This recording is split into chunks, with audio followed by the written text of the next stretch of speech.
इसका सेट 4 आज लगाने वाले हैं। देखिए आज का पहला क्वेश्चन है, नॉर्मन ई वारलॉग किस देश के निवासी थे? तो नॉर्मन ई वारलॉग यूएसए के निवासी थे। गेहूं में रस्ट रोग किसके कारण होता है? तो गेहूं में जो है रस्ट रोग किसके कारण होता है? कवक इसका राइट आंसर होगा। पौधे में नाइट्रोजन किस रूप में ग्रहण किए जाते हैं? तो नाइट्रेट के रूप में ग्रहण किए जाते हैं नाइट्रोजन। 2,4-D क्या है? तो 2,4-D खरपतवारनाशी है। क्या है? खरपतवारनाशी है। तंबाकू में विषैला तत्व क्या पाया जाता है? तो निकोटीन इसका राइट आंसर हो जाएगा। कॉफी में कैफीन और चाय में थीन पाया जाता है। विश्व वन दिवस कब मनाया जाता है? विश्व वन दिवस 21 मार्च को मनाया जाता है। दूध का पाश्चराइजेशन किसने किया था? लुईस पाश्चर ने। दूध का पाश्चराइजेशन किसने किया था? लुईस पाश्चर ने। भारतीय कृषि का इतिहास किसने लिखा है नामक पुस्तक किसने लिखा है? एम.एस. रंधवा इसका राइट आंसर हो जाएगा। भारतीय कृषि का इतिहास नामक पुस्तक एम.एस. रंधवा ने लिखा था। आलू क्या है? तो आलू क्या है? आलू तना का रूपांतरण है। जूट उत्पादन में अग्रणी राज्य कौन सा है? तो जूट उत्पादन में अग्रणी राज्य पश्चिम बंगाल है। कपास पौधे के किस भाग से निकाले जाते हैं? तो कपास के पौधे किस भाग से निकाले जाते हैं? तो ये फल से निकाले जाते हैं, बीज से। पौधे के विकास के लिए आवश्यक कितने तत्वों की आवश्यकता होती है? तो पौधे के विकास के लिए कितने तत्वों की आवश्यकता होती है? इसका राइट आंसर हो जाएगा 16 तत्वों की आवश्यकता होती है। आलू में ब्लैक हॉट रोग किसके कारण होता है? तो आलू में ब्लैक हॉट रोग किसके कारण होता है? ऑक्सीजन की कमी के कारण होता है। ब्लैक हॉट रोग ऑक्सीजन की कमी के कारण होता है। पूसा 444 किसकी प्रजाति है? तो पूसा 444 किसकी प्रजाति है? बाजरा की प्रजाति है। राष्ट्रीय डेयरी विकास बोर्ड की स्थापना कब हुआ था? इसका राइट आंसर हो जाएगा 1965। राष्ट्रीय डेयरी अनुसंधान केंद्र कहाँ है?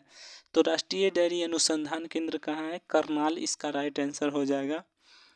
बारलॉग पुरस्कार किस क्षेत्र में दिया जाता है? तो बारलॉग पुरस्कार किस क्षेत्र में दिया जाता है? नॉर्मन बारलॉग पुरस्कार कृषि के क्षेत्र में दिया जाता है। श्वेत क्रांति का जनक किसे कहा जाता है? श्वेत क्रांति का जनक किसे कहा जाता है? तो श्वेत क्रांति का जनक वर्गीस कुरियन को कहा जाता है। चिपको आंदोलन की शुरुआत कब हुई थी? चिपको आंदोलन की शुरुआत कब हुई थी? तो इसका राइट आंसर हो जाएगा 1973। फूलों का अध्ययन क्या कहलाता है? फूलों का अध्ययन क्या कहलाता है? तो फूलों का अध्ययन एंथ्रोलॉजी कहलाता है। दूध में मीठापन किसके कारण होता है? तो दूध में जो है मीठापन किसके कारण होता है? राइट आंसर होगा लैक्टोज के कारण दूध में मीठापन होता है। गेहूं का सबसे बड़ा उत्पादक देश कौन सा है? तो गेहूं का सबसे बड़ा उत्पादक देश चीन है। दूसरे नंबर पे बात करेंगे तो हमारा देश भारत। भारत में हरित क्रांति का जन्मदाता किसे कहा जाता है? तो भारत में हरित क्रांति का जन्मदाता किसे? एम.एस. स्वामीनाथन को कहा जाता है। एम.एस. स्वामीनाथन को भारत में हरित क्रांति का जन्मदाता। और विश्व स्तर पर किसे माना जाता है? तो विश्व स्तर पर नॉर्मन बारलॉग को माना जाता है। भारत में हरित क्रांति की शुरुआत कब हुआ था? भारत में हरित क्रांति की शुरुआत कब हुआ था? इसका राइट आंसर होगा 1966-67 में, 1967-68 में हुआ था। नेक्स्ट क्वेश्चन है, हरित क्रांति का जनक देश कौन सा है? तो हरित क्रांति का जनक देश कौन सा है? तो हरित क्रांति का जनक देश कौन है? फिलीपींस है। अगला क्वेश्चन है, हरित क्रांति शब्द का उपयोग सबसे पहले किसने किया था?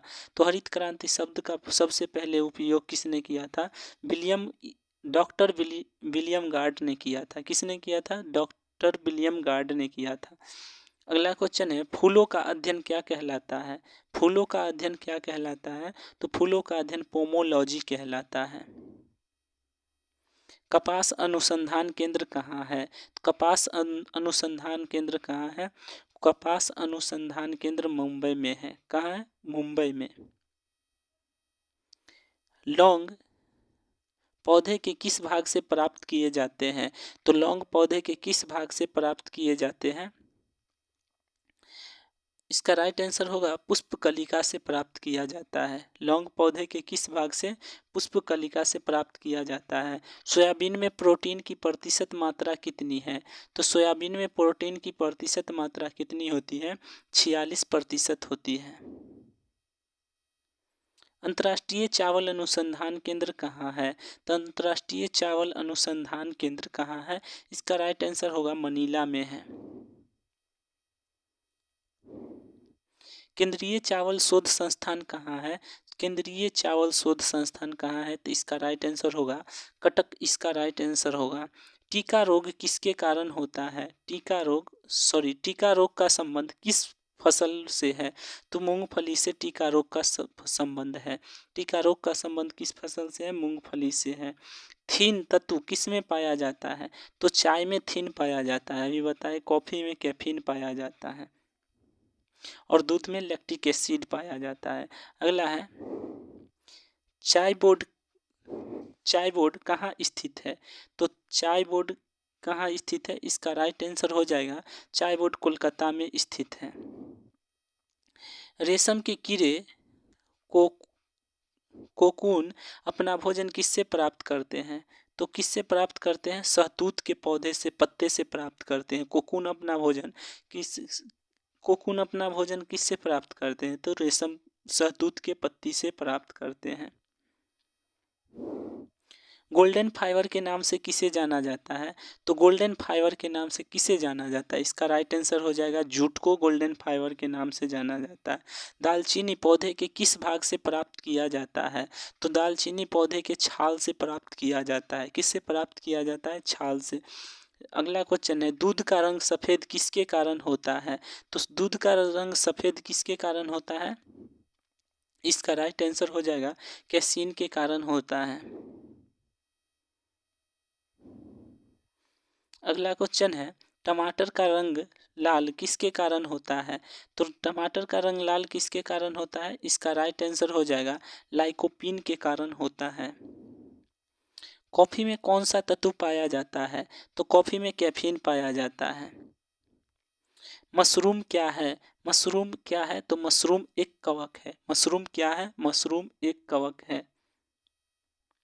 स्वतंत्र भारत के पहले कृषि मंत्री कौन थे? तो स्वतंत्र भारत के पहले कृषि मंत्री कौन थे? इसका राइट आंसर हो जाएगा स्वतंत्र भारत के पहले कृषि मंत्री पंजाब हरि देशमुख थे। पंजाब हरि देशमुख। दोस्तों, वीडियो अच्छा लगा हो तो लाइक शेयर और कमेंट जरूर करें, साथ ही चैनल को सब्सक्राइब जरूर करें।